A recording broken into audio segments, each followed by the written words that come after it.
Section 3 of Neighbourhood, A Year's Life in and About an English Village by Tickner Edwards. January, Part 2. It is not difficult to understand why indoor work is at most times tolerable in cities, fair weather or foul, for in cities earth and sky have long been driven out of their ancient comradeship. Stifled by pavements and masonry, the earth cannot feel the touch of the sunbeams, nor the air enrich itself with the breath of the soil. The old glad interchange is prevented at all points. There is no lure in the sunshine, no siren voice in the gale. Summer rain does not call you out into the open to share the joy of it with the drinking grass and leaves. Amidst your dead impenetrable bricks and mortar, you can plod on with your scribbling or figuring without a heart stir. No vine leaf will tap at your window, no lily of the field taunt your industry, nor song of skylark dissipate your dreams. But indoor work carried on in a village deep in the green heart of some beautiful countryside is on an entirely different plane. At times, perhaps, it becomes the hardest work in the world. With one lavish hand, life gives you the things most necessary for close, unremitting application, and with the other she ruthlessly sets all manner of obstacles in your path. On such a day as now dawned crystal clear over Windlecombe, with the first warm wind of the year blowing new life into everything, there was no stopping indoors for me. I got down to my work punctually enough, even a little before the wonted time, but good resolutions could make no headway against such odds. The south-west wind boomed merrily in the elm tops. The sunbeams riddled my old house through and through. Out in the garden, robins and thrushes had formed themselves into a grand orchestra, and when the breeze lulled for a moment, I could hear the larks singing far overhead, as though it were a summer's day. An hour of half-hearted tinkering saw my fortitude break like a mill-dam. 5 minutes later I had shut the house door behind me and was off up the village street, gulping down deep draughts of the sweet morning air. I chose the path that led to the downs. Mounting the steep chalky track in the arms of the gale, with the misty green heights looming up before me against the blue of the winter's morning, one fact was borne in upon me at every step. Though I must needs write winter, for January was but 3 parts done, it was no longer winter but spring. A few days' sunny warmth had worked what seemed like a miracle. In the hedges and trees the buds were swelling, birds were pairing, young green spears of grass showed underfoot. Across the path clouds of midges danced in the sunshine. I heard the first low love croon of a wood dove, and when I stopped for breath in the lee of the hazel copse, there drifted out upon me a song never yet heard on winter days, the mellow voice of a blackbird calling for a mate. But the more we study nature out of doors, the more we come to disbelieve in winter altogether. Winter is, in truth, a myth.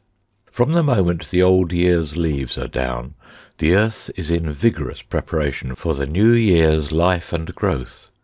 Nature lies by quietly enough during the cold spells, but each awakening is a stronger and more joyous one.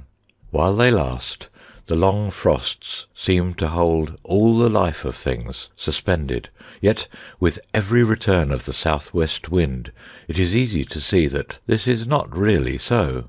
Though the visible sunbeams have had no power for progress, those stored in the earth have been slowly and steadily at work. And when the thaw comes, nature seems to take up the slack of the year in one tremendous forward pull. I reached the crest of Windle Down, and made over the springy, dew-soaked grass, content to go wheresoever the tearing wind should drive me. The long billowing curves of the hills stretched away on all sides, until they lost themselves in distant violet haze. Here and there flocks of sheep made a grey patch in the sunlit solitude, and a low clamour of bells was in the air, blent with the unending song of the larks. On the coombe sides the gorse spread its darker green, and near at hand I could make out its gold buds already bursting under the touch of the sunbeams.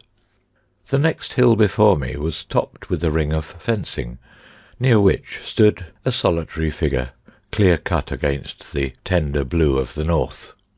Shepherding on the South Downs is an hereditary family calling, and old George Artlett, the shepherd at Windlecombe Farm, had trained up 2 at least of his 4 sons to follow in his own tranquil steps.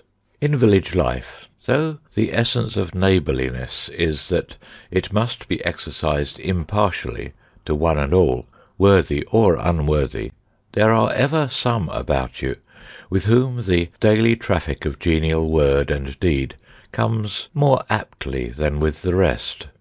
In all the years I had known the Artletts, there had been scarce a day when I had not encountered one or other of that sturdy clan, and generally to my profit. If it was not the old shepherd himself, placidly trailing along in the rear of his flock with his shining crook, it was young George, the 50-year-old under-shepherd, his pocket bulged out with a Bible, or Dewey, the shepherd's boy, or John, the sporting handyman, tramping off to covert with his pack of mongrels, or quaint Mistress Artlett carrying her household basket to and from the shop.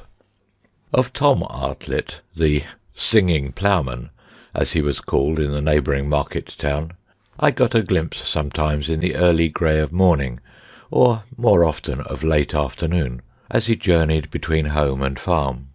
He ploughed his acre a day conscientiously, walking the usual 12 miles in the doing of it, and all the while his rich, powerful voice made the hills about him echo with the songs he loved. Why he sang these songs, and why young George's pocket always bulged, would have been at once evident to you if you could have looked out of window with me any Sunday morning about 8 of the clock. Punctually at that hour the 2 brothers strode by in their scarlet guernseys and blue braided coats, on their way to the town, and there they passed a 7th day more toilsome than all the other 6, coming home at nightfall, hoarse and weary, yet plainly as happy as any men could be. Young George Artlett stood on the hilltop, leaning upon his crook. The wind fluttered his coat about him, and lashed his haversack to and fro. He stood with his back in my direction, bareheaded, his grey hair streaming in the breeze. It was not until I had almost come up with him that I marked his uplifted face, his closed eyes, his moving lips, and then I stopped irresolutely, ashamed of the blunder I had committed. But before I could turn and retreat, the dog at his side had signalled my presence. The old tarpaulin sou'wester hat was returned to its place. Young George wheeled round and looked at me with eyes of welcome. "I knowed by the bark o' him who 'twere," he said in his slow, deep, quiet voice. "Raster, has a name for all o' you. That there little happy shrook, 'tis yourself and none other. When a perks up and bellers, 'tis the poodle dog and Miss Sweet, and when a grizzles, I ain't no call to look around. There be a black coat no girt ways off, sure as big apples comes from little uns." He smiled to himself, as though the memory of some recent encounter with the black coat had returned to him. Then he took a quick glance at the sun. "Drinking time," said he. His sheep were all on the far hillside, half a mile off perhaps, feeding, as sheep always do on windy days, with their heads to the breeze, and shouldering together in long straight lines, roughly parallel, as, again, sheep generally will, in spite of the prettily ordered groups on painters' canvases. It is only on days of perfect calm that grazing sheep will head to all points of the compass, and on the South Downs such days are rare indeed. George Arlett put his hands to his mouth funnel-wise and sent the shepherd's folding call ringing on the breeze. Coo up, coom along, coo up. The shrill wild notes pealed out, drawing an echo from every hill far and near. At once all the ewes on the distant sunny slope stopped their nibbling and looked round. Again the cry rang forth. This time the foremost sheep moved a step or two in our direction, hesitated, then came slowly on. A moment later the whole flock was under way, pouring steadily up the hillside and filling the air with a deep, clamorous song. But 2 or 3 of the younger sheep had stayed behind in a little bay of grass beyond the furze brake. Rouster looked inquiringly at his master, got a consenting wave of the arm, and was off with the speed of light. We watched him as he raced down the hill in a wide semicircle, and, taking the malingerers in the rear, drove them helter-skelter after the rest. Yelping and snapping behind them, he brought the whole flock up to the dew pond at what seemed an entirely unnecessary pace. "'Tis allus so with dogs," observed young George reflectively. "You can never learn 'em as shepherd work ought to go slow as the sun i' the sky. All for hurry and bustle they be, from birth time to burying. Get the hour by, says they, the day over, life done, and on with the next thing." We turned our shoulders to the blustering wind, and leant over the rail together, watching the sheep drink. These dew ponds on the Sussex Downs are always a mystery to strangers coming for the first time into the sheep country, and they are never quite bereft of their miraculous quality, even among the shepherds themselves. That in a land where there are neither springs nor natural pools of water, man should dig hollows not in the lowest sink points of the valleys, where one would reasonably make such a work, but on the summits of the highest hills, and then confidently expect nature to fill them with water, keeping them so filled year after year, in and out of season, no matter what call was made on their resources, must appear little else than downright ineptitude to one who has never had the feasibility of the plan demonstrated under his very eyes. Yet the seeming wonder of the dew pond has a very simple explanation. It is nothing more than a cold spot on the earth, which continually precipitates the moisture from the air passing over it. And this cold spot is formed on the hilltop, because there it encounters air which has not been robbed of its vapour by previous contact with the earth. The best dew-pan makers are the men of Wiltshire, as all flock-masters know. The pond, having been excavated to the right depth and shape, is lined first with puddled clay or chalk, then with a thick layer of dry straw.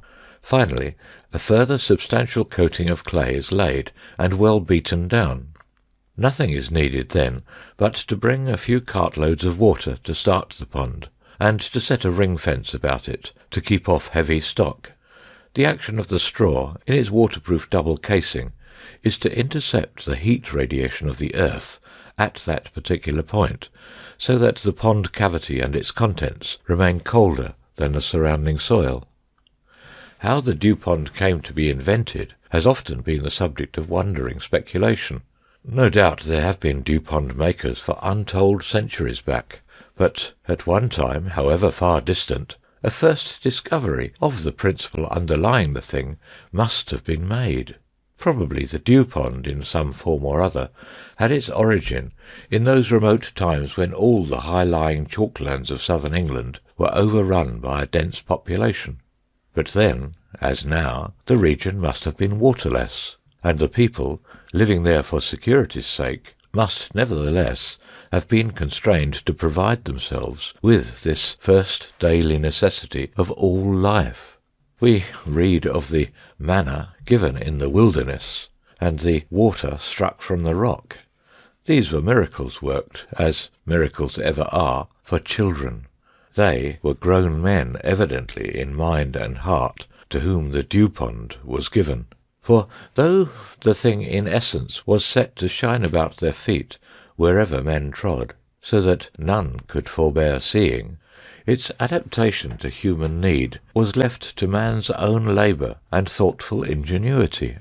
Today, as in those far-off ages, the dwarf plume thistle studs the sward of the downs, each circle of thick fleshy leaves, matted together and centrally depressed, forming a perfect little dew pond that retains its garnered moisture long after all other vegetation has grown dry in the heat of the mounting sun.